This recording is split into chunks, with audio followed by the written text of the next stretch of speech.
இங்கே வரங்க மக்களே, உங்களை நோக்கி வர்றவங்க கையெடுத்து கும்பிட்டு ஓட்டு போடுங்க, நாங்கள் இதை செய்கிறோம் அதை செய்கிறோம் அப்படிலாம் சொல்லுவாங்க. அது ஒரு பக்கத்தை ஓரமாக ஒதுக்கி வைங்க.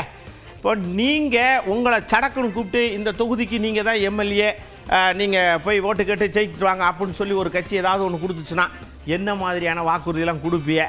எப்படி உங்களுடைய செயல் வரைவு திட்டங்கள்லாம் இருக்கும்? நாம் தமிழர் மாதிரி அப்படியே பேசுவீங்களா, இல்லை மற்ற கட்சிகளை மாதிரி இலவசங்கள்லாம் கொடுப்போன்ற மாதிரி பேசுவீடா?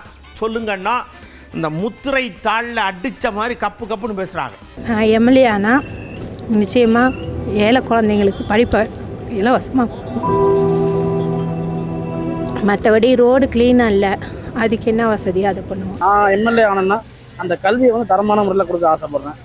அது மட்டும் இல்லாமல் எல்லாத்தையும் நம்ம இலவசமாக கொடுக்கறதுக்கு மக்களுடைய அன்றாட தேவையான தினசரி பால், ஆவின் பாலை வந்து தினசரி தேவையான ஆவின் பாலை நம்ம வந்து இலவசமாக கொடுக்கறதுக்கு நம்ம வந்து எம்எல்ஏ ஆனால் முயற்சிக்கிறோம். அட்லீஸ்ட் என்னோட தொகுதியிலையாவது நான் வந்து என்னோட மக்களை, என்னோட குழந்தைங்க எப்படி சேஃபாக இருக்கணுமோ எல்லா வீட்டு குழந்தைங்களும் சேஃபாக இருக்கணும். பெண் குழந்தைங்க முதல்ல சேஃபாக இருக்கணும். அதுக்கான வழி என்னவோ அதை முதல் செய்வேன். விலைவாசி, இப்போ சாப்பாட்டு பொருள் எல்லாமே வந்து கொஞ்சம் குறைஞ்சா இல்லாத மக்கள், ஏழை மக்கள் எல்லாமே கொஞ்சம் நல்லா மகிழ்ச்சியாக நல்லா இருக்கிற மாதிரி கொஞ்சம் பண்ணுவோம். மக்களுக்கு நாகப்பட்டினம் தொகுதியை பொறுத்த வரைக்கும், கீழூரை பொறுத்த வரைக்கும் தண்ணி தட்டுப்பாடு அதிகமாக இருக்குது.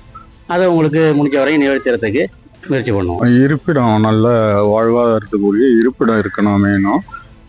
அப்புறம் வந்து சாலை வசதிக்கு முக்கியத்துவம் கொடுப்பேன். நம்ம உள்ளூரில் இருக்கிற நீர் வளத்தை பாதுகாக்கிறதுக்கு சரியான வேலை பார்க்கணும்.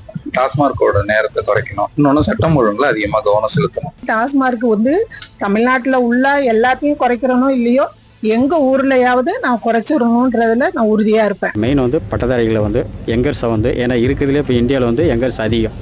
அதனால் அந்த யங்கர்ஸுங்களை வந்து பார்த்திங்கன்னா அவங்களுடைய இது அத்தியாவசியமோ அதுதான் ஃபஸ்ட்டு முக்கியத்துவம் கொடுக்கணும். சார், முதல் கட்டமாக வந்து குலாவணிக்கு ரயில்வே கேட், அதில் வந்து ஒய் வடிவத்தில் பாலம் சொல்லி நடைமுறைப்படுத்தலை. ஏன் நடைமுறைப்படுத்தலைங்கிறது தெரியல.